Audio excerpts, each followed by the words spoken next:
77वें गणतंत्र दिवस के अवसर पर सोमवार को शहर के मोहल्ला अम्बा विहार स्थित मदरसा इदारतो सालिहात में मुस्लिम राष्ट्रीय मंच के फैजुर रहमान के नेतृत्व में देशभक्ति से ओतप्रोत कार्यक्रम का आयोजन किया गया।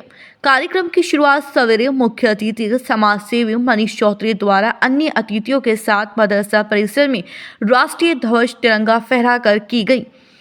ध्वजारोहण के उपरांत देश की आज़ादी में मुस्लिम समाज की भूमिका और कुर्बानियों पर एक विचार गोष्ठी आयोजित की गई। इस दौरान मदरसे के छात्र छात्राओं ने देशभक्ति पर आधारित सांस्कृतिक कार्यक्रम प्रस्तुत कर देश के प्रति अपने प्रेम और समर्पण का संदेश दिया। मुख्य अतिथि समाज सेवी मनीष चौधरी ने कहा, बच्चों की प्रस्तुतियां सराहनीय हैं और ये स्पष्ट करती हैं कि देश की प्रगति में सभी वर्गों का समान योगदान रहा है। उन्होंने कहा कि ये बच्चे देश का भविष्य हैं और ऐसे कार्यक्रम उनमें राष्ट्र प्रेम की भावना को मजबूत करते हैं। उन्होंने जोर देते हुए कहा कि इस देश में रहने वाला हर व्यक्ति सबसे पहले हिंदुस्तानी है, उसके बाद उसकी धार्मिक पहचान आती है। देश प्रथम की भावना ही समाज को एकजुट रख सकते हैं। मुस्लिम राष्ट्रीय मंच के फैजुर रहमान ने अपने संबोधन को एक पंक्ति से शुरू करते हुए बोला, जो इस्लाम में कहा हूबहू करते रहें, अमन की और शांति की गुफ्तगू करते रहें, जिसका तुमने जल चढ़ा शिव के चरणों में जनाब, हम उसी गंगा के पानी से वजू करते रहें। कहा कि सभी धर्मों की मूल भावना मानवता को जोड़ने की है। उन्होंने बताया कि 1857 के प्रथम स्वतंत्रता संग्राम से लेकर आज़ादी की लड़ाई तक मुसलमानों का योगदान अत्यंत महत्वपूर्ण रहा है।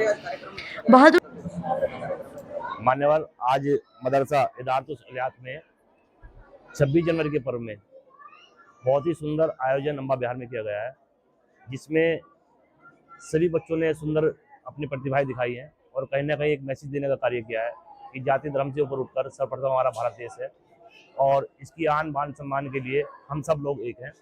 किसी भी प्रकार का कोई भी मतभेद आपस में नहीं होना चाहिए, यही मैसेज देने का यहाँ पर प्रयास किया गया है।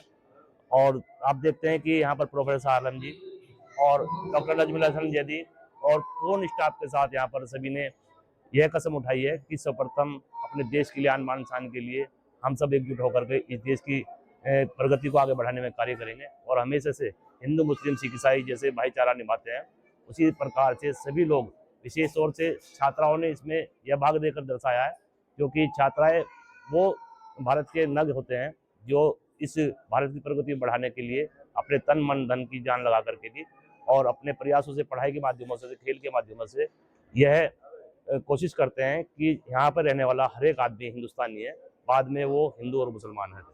जय हिंद, जय भारत, जय श्री राम।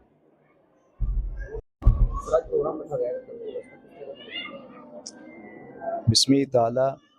आज का ये प्रोग्राम 26 जनवरी के उन्वान से रखा गया है शहीदों की याद में और उनकी कुर्बानियों की वजह से कि जो कुर्बानियाँ दी गई हैं उनकी कुर्बानियों को बाकी रखा जाए, इसलिए कि कुर्बानी देना कमाल नहीं है, कुर्बानियों को बाकी रखना कमाल है। और हम आज ये पैगाम भी यहाँ देंगे कि हम सब हिंदुस्तान में मोहब्बत, प्यार, भाईचारा इन सब के साथ रहें, इसलिए कि जहाँ मोहब्बतें होती हैं वहाँ कुर्बानियाँ एक साथ होती हैं और कुर्बानियाँ रंग लाती हैं। और यही कुर्बानियों का नतीजा था कि जिन कुर्बानियों की वजह से आज हम चैन सुकून की ज़िंदगी गुजार रहे हैं। अब यही चाहेंगे कि हम हमेशा चैन और सुकून की ज़िंदगी हिंदुस्तान में गुजारते रहें। गणतंत्र दिवस का कार्यक्रम रखा गया है, किस तरह का कार्यक्रम? धर्म की मूल अवधारणा मनुष्य को मनुष्य से जोड़ने के लिए होती है और कोई भी धर्म देश प्रेम के अलावा और कुछ नहीं सिखाता। ये सर्वश्रेष्ठ मार्ग है जिसके माध्यम से हम लोग आपस में एक दूसरे के साथ जीवन निर्वाह कर सकते हैं। देश प्रेम, हुब्बुल वतनी मिनल ईमान, वतन से मोहब्बत ईमान की दलील है और यही संदेश सभी धर्मों का है। भारत एक ऐसा विशिष्ट देश है कि जहाँ एक ही स्थान पर सभी प्रकार के धर्म अपने देश प्रेम की प्रेरणा देते हैं, सिखाते हैं, सौहार्द सिखाते हैं और हमारा देश 26 जनवरी के अमूल्य समय पर जो हमारा एक ऐतिहासिक धरोहर, उस दृष्टि से ये पैगाम देता है कि वो देश जिसका अपना संविधान नहीं होता वो मृत प्राय होता है। ये हमारा गौरव है।